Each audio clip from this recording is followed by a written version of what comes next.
Hi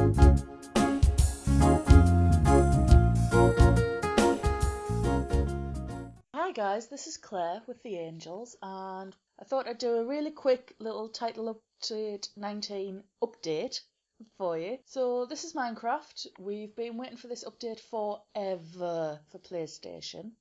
Xbox got it a few days ago, and obviously I'm in Europe. We've just got the PS3 update. It'll be a couple of days yet for North America before you guys get it. The most striking thing, first off, apart from the horses, which we'll come to in a minute, is witches' huts. In the swamps now, when you create a new world, there's the chance of these witches' huts spawning. And I think it hasn't... I'm in creative, obviously, because I'm a woman, and because then we can see everything. I think around the witches' huts, these witches spawn, and I'm just going to spawn one so you can see what they look like.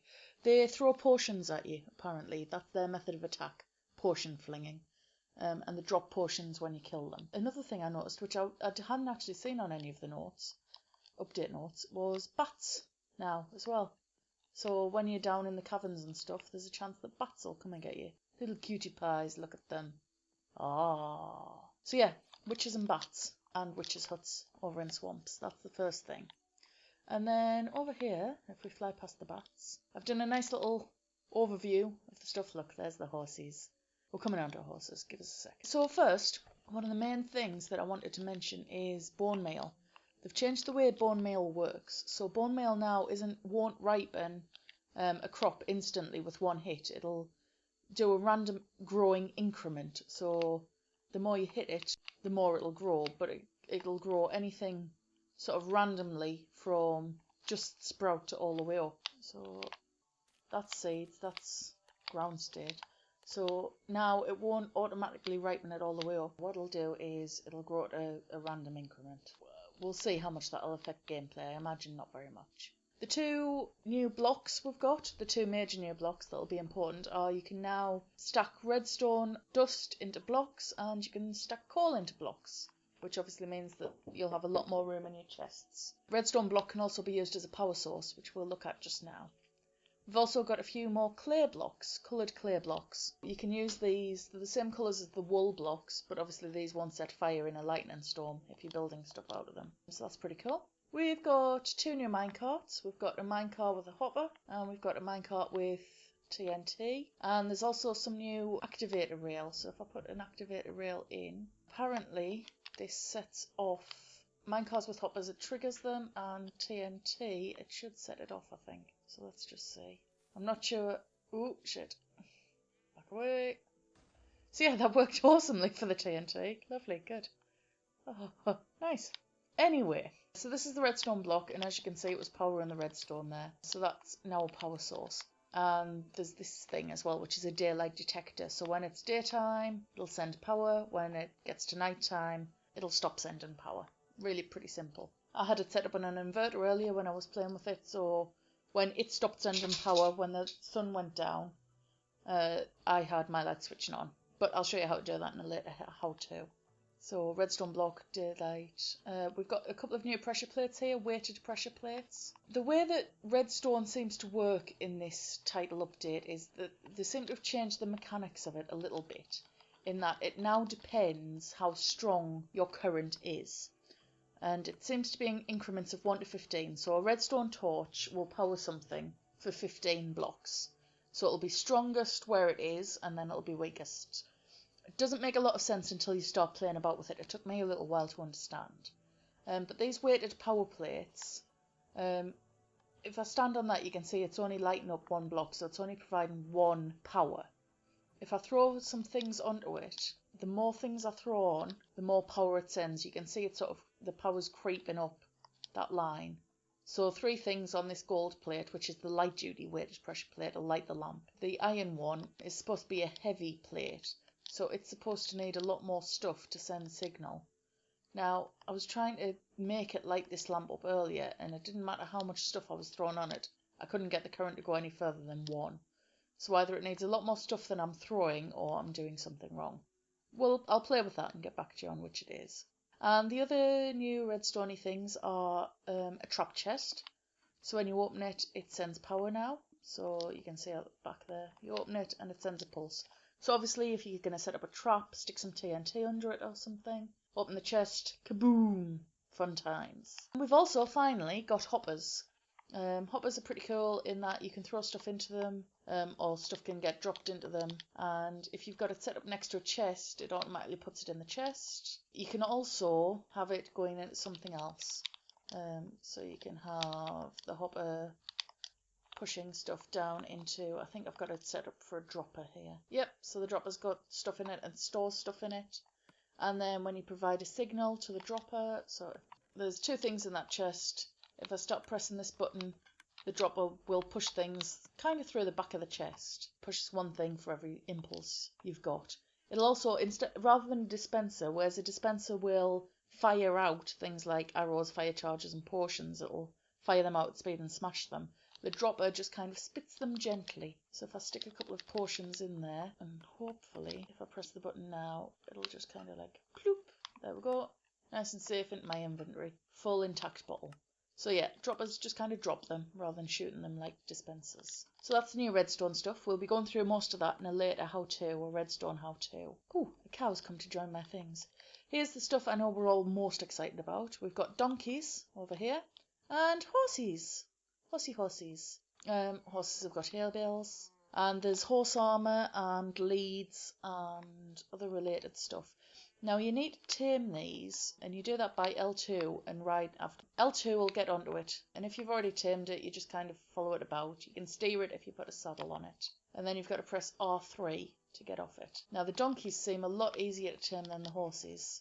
The horses are a little bit more temperamental, but you just kind of have to keep trying to ride them until you get those love hearts that I've just got, and that means they're tamed. And you can't feed them or breed them until you've tamed them. You feed them with golden carrots and golden apples, and you can breed them. And the more golden apples or golden carrots you feed the foals, the faster they grow up, which is pretty cool. The other cool thing I've been waiting for ages is name tags. Now name tags, you pop onto the anvil, you rename them, and you end up with a named name tag. And you can then apply that to, for example, a horse or a dog or your cat or things like that. And that'll give them a name that you choose. That's pretty cool. I like it. Takes 5 experience levels to do that. If you replay the tutorial level on Minecraft, there's a way to do it in there, and that'll show you how you're doing it. The other cool thing I just wanted to mention while I was here is that now all your weapons tell you what they do. Weapons and potions say what they do. So a diamond sword there is +7 attack damage. A stone pickaxe is +3 attack damage. So if you're doing something like Battle Dome, that makes it a lot easier to balance classes and things. It also makes your choices a bit easier when you're stocking up. And potions, again, tell you what they do now. So when you do it, you get +30 attack damage for this potion of strength. Awesome, right? Right. And there's fireworks. There are now fireworks. I've just picked the ones out of the creative menu here, but you can make them in your crafting table, and you basically mix in gunpowder, paper, and then dye if you want colours, and glowstone dust if you want twinkles and things like that. Again, in the main Minecraft tutorial, it's got a breakdown of what all the different things are and the effects. So that's well worth playing if you're interested in them. What have I got over here? Oh yes, I was going to put on a nice little firework display for you just before I mess everything up. Before I do the fireworks though, this is the beacon. This is a new beacon. They're quite tricky to make, and they have to be on a pyramid of metal or emerald or diamond. Gold or iron blocks or diamond, or I think it might be emerald, I'm not sure on that last one. Basically, apart from being a giant glowing beacon of glory, they give you various different effects when you're close to them. So here, it depends how big the pyramid is, what effects you get. I've only made it 1 tier high, so I got to choose from these two, and you pay for it with an emerald, a diamond, or a block of a bar of either gold or iron. Put your bar of whatever in, and you choose the effect you want, and then you press the tick, and it changes the effect. And when you're in proximity to it, that's the effect that you get. So it's pretty cool. If I go into my inventory, next to the thing there, you can see what it's given me. So I've got speed, and it's ticking down, but as I'm running about, making me just a little bit faster. But there's various options you can have, and the bigger the pyramid, the better effect you get. Dispensers, you can now put whichever way you want. You can have them facing up, facing down, which is a massive improvement. And if you fill your dispenser with fireworks, like so, you can fire them up into the sky. You can also just place fireworks on the ground and they'll shoot off, but I like this because I've got it set up on a little loop circuit, which I'm going to show you how to do in our Minecraft how-to. But then once I've pressed the button once, it'll just keep sending up the fireworks. So let's just have a little moment to contemplate the beauty that is Minecraft fireworks. Ah, pretty. So yeah, these are all different colours, different effects. You can get different shapes depending on what you add in. So we'll just let them go in. And the other thing that quite a lot of people have been looking forward to, not me, because I'm a giant wimp, is the wither skeleton. New mob, new really hard mob. I had a little play with one earlier and I nearly died. Obviously I didn't nearly die because I'm in creative. I felt like I wanted to die, is what I mean by that. They will spawn in the nether, so you can go and track one down. But you can also make them. There isn't a spawn egg for them, which I found a little bit odd. You can make them with soul sand and wither skeleton skulls. You can make your very own wither skeleton. Why you would want to, I'm not quite sure. But yeah, you can. Let me just grab a sword out as well to defend my honour. Okay, so to make one, you're going to do a T. Same as you would for an iron golem or something. You're going to make a T, but then on the top you're going to put 3 wither skeleton skulls. I'll just take a moment before I place the last one. Compose myself. Are you ready? Whee! Okay, so this bar at the top, if you'd let it go all the way, which I did the first time, I'm going to do it again now just for demonstration. If it gets all the way at the top, he's going to blow up. Like so. And then he's going to be mad. He shoots flaming skulls. He destroys stuff as he walks about. So the flaming skulls destroy things. He destroys things. He's got a massive health bar. I don't quite know where he's going. Oh, he's going out to sea. He wants to be a pirate with a skeleton. So I'm just going to beat him generally until he dies.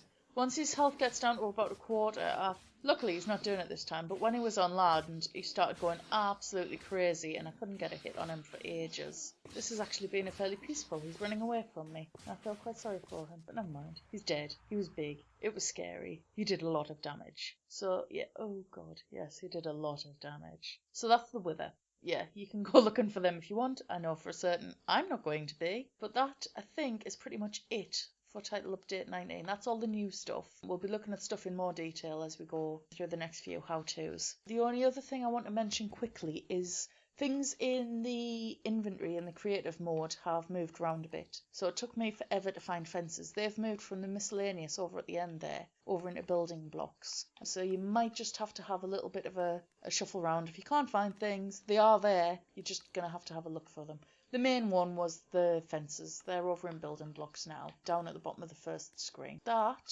is Title Update 19.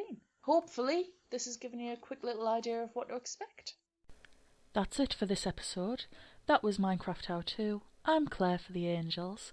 If you liked this video, please like, share and comment. You can follow us on Twitter, Tumblr or Facebook, or subscribe to our YouTube channel. Thanks for watching!